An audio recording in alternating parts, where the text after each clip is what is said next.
শুয়ে শুয়ে সবকিছু শুনলাম, কিন্তু কিছুই মাথায় ঢুকলো না। তারা মা মেয়ে আসলে কি চাই? কেন তারা আমাকে আমাবস্যা পর্যন্ত জীবিত রাখতে চাই? আর এই ডোরিয়াটাই বা কে, যাকে মা মেয়ে ভয় পাচ্ছে? এসব পরেও জানা যাবে, এখন নিজেকে বাঁচাতে হবে আমার।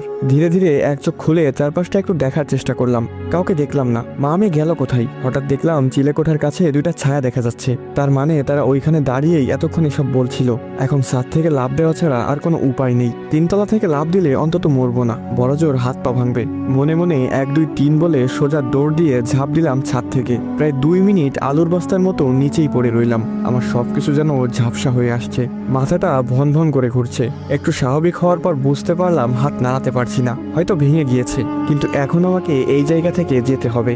অনেক কষ্টে উঠে খুঁড়িয়ে খুঁড়িয়ে দৌড় দিলাম। হঠাৎ একটা দমকা হাওয়া এসে আমাকে দূরে ছিটকে ফেলে দিল। আমার চোখ গেল ছাদের দিকে। রিশফা হাওয়ায় ভেসে আছে, মাথা উপরের দিকে দিয়ে। চোখের পলকে রিশফা একদম আমার কাছে চলে আসলো। সূচালো দাঁতগুলো বের করে বলল, শুধু শুধু নিজেকে ক্লান্ত কেন করছেন স্যার? আপনি গোলকধাঁধা থেকে বের হতে পারবেন না। আমি অনেক কষ্টে উঠে দাঁড়িয়ে সামান্য হাসি দিয়ে বললাম, আমাকে তুমি সাইকো বলেছিলে না তখন?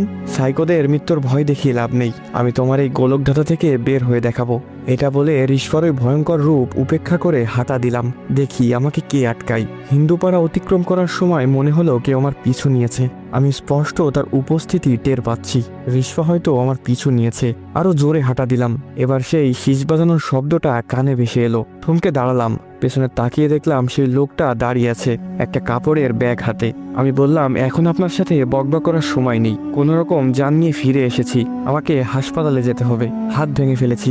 এই বলে উল্টো ঘুরে চলে আসতে যাচ্ছিলাম, তখনই সে আমাকে উদ্দেশ্য করে বলল, রহস্য না জেনেই চলে যাচ্ছিস? চাইলেই কি তুই যেতে পারবি? আমি দাঁড়ালাম তার কথা শুনে। তারপর তাকে জিজ্ঞেস করলাম, আপনি কি জানেন এই রহস্য? কি হচ্ছে ওই বাড়িতে? কে এই রিশফা? লোকটা রাস্তার পাশে গিয়ে একটা গাছের গোড়ায় বসলো। আমাকেও সেখানে বসতে বলল।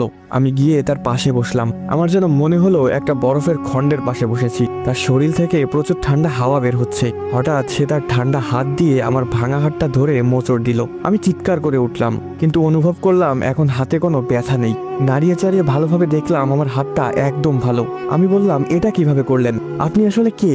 সে কথা এড়িয়ে বলতে শুরু করলো, রিশফা ছিল খুবই সাধারণ একটা মেয়ে, খুব চঞ্চল প্রকৃতির, হাসি খুশি থাকতো সবসময়। প্রতিদিন এদিক দিয়ে স্কুলে যেত এবং স্কুল থেকে সোজা বাসায় চলে আসতো। কোনো রকম বাজে আড্ডায় নিজেকে জড়াতো না। কিন্তু হঠাৎ করে একদিন রিশফা নিখোঁজ হয়ে যায়।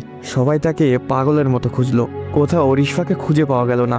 রিশফার মা থানায় জিডি করলো। রিশফার বাবাও ইতালি থেকে চলে আসলো মেয়ের নিখোঁজের সংবাদ শুনে। এইটুকু বলে তিনি থামলেন। আমি আগ্রহ নিয়ে জিজ্ঞেস করলাম, তারপর কি হলো? রিশফাকে কিভাবে খুঁজে পাওয়া গেল? তিনি আবার বলতে লাগলেন, 2 দিন কেটে গেল, কিন্তু কেউ রিশফার কোনো খোঁজ দিতে পারলো না। রিশফা নিখোঁজ হয় শনিবার বিকেলে স্কুল থেকে ফেরার সময়। অবশেষে বুধবার রাত 11টা বাজে রিশফাকে খুঁজে পাওয়া গেল, তাদের বিল্ডিংয়েরই পেছনে। আমি বললাম, কোথায় ছিল রিশফা কয়েকদিন? তারপর কি তাকে জিজ্ঞেস করা হয়নি? লোকটা একটা অদ্ভুত হাসি দিয়ে বলল, মৃত মানুষকে জিজ্ঞেস করে কি উত্তর পাওয়া যাবে? আমি অনেকটা অবাক হয়ে জিজ্ঞেস করলাম, মৃত মানুষ মানে? সেদিন কি রিশফার লাশ পাওয়া গেছিল? হ্যাঁ, হাত পা মুখ বাঁধা অবস্থায় বিল্ডিংয়ের পেছনের নালার মাঝে রিশফার লাশ ভেসে উঠেছিল। পুলিশ এসে লাশ নিয়ে গেল পোস্টম্যাডামের জন্য। রিশফার বাবা আদরের মেয়েকে হারিয়ে হাও মাও করে কেঁদেছিল। রিশফার বাবার কান্না দেখে সেদিন কেউ তার চোখের পানি আটকে রাখতে পারেনি। এত সুন্দর একটা ফুটফুটে মেয়ের এমন রহস্যময় মৃত্যু কেউ মেনে নিতে পারছিল না। কিন্তু রিশফার মা একটুও কাঁদেনি সেদিন। সবাই ভেবেছিল মেয়ের শোকে পাথর হয়ে গিয়েছে। রিশফাকে এনে দাফন কাফন করানো হলো। প্রায় কয়েকদিন তদন্ত চলল, কিন্তু পুলিশ রিশফার মারা যাওয়ার কোনো ক্লু খুঁজে পেল না। এদিকে একদিন হঠাৎ মেয়ের চিন্তায় রিশফার বাবা স্ট্রোক করে মারা গেল। রিশফাদের পরিবারটা একদম এলোমেলো হয়ে গেল। স্বামী ও মেয়ে হারানোই রিশফার মা দিন দিন কেমন যেন হয়ে গেল। হঠাৎ রিশফার মাও একদিন উধাও হয়ে গেল গ্রাম থেকে। প্রতিবেশীরা অনেক খুঁজেও তাকে পায়নি। তারপর কেটে গেল 4 মাস। হঠাৎ একদিন রিশফার মা গ্রামে ফিরে এলো। সবাই তাকে দেখে অনেক খুশি হলো।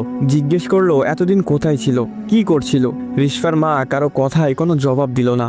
সেই যে এসে বাসায় প্রবেশ করেছে, সেই দিন থেকে আর কোনোদিন সে বাসা থেকে বের হয়নি। প্রতিবেশীরা মাঝে মাঝে তাকে শুধু রাতের বেলায় ছাদে দেখতে পেত।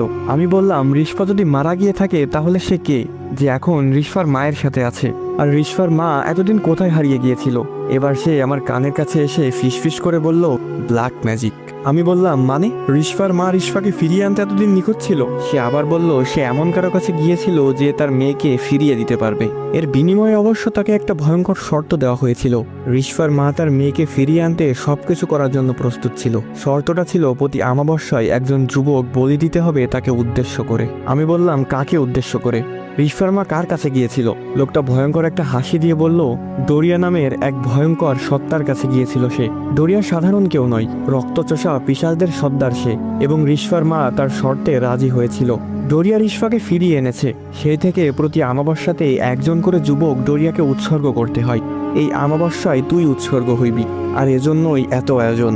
তুই যত চেষ্টাই করিস না কেন, মরতে তোকে হবেই। আমি হতাশাগ্রস্ত চেহারায় জিজ্ঞেস করলাম, রিশফা কিভাবে মারা গিয়েছিল সেদিন? আর আমার কি কোনো পথ নেই এ থেকে বাঁচার? লোকটা আমার হাঁটুতে ভর দিয়ে উঠে দাঁড়িয়ে বলল, আজকে অনেক জেনে ফেলেছিস, বাকিটা না হয় মরার আগেই জানবি। আপনি এত কিছু কিভাবে জানেন? আপনি কে? লোকটা আমার মুখের কাছে এসে ঠান্ডা নিঃশ্বাস ছাড়তে ছাড়তে বলল, আমি ডোরিয়া। আসসালামু আলাইকুম গাইস, কেমন আছেন সবাই? আশা করি সকলে খুবই ভালো আছেন।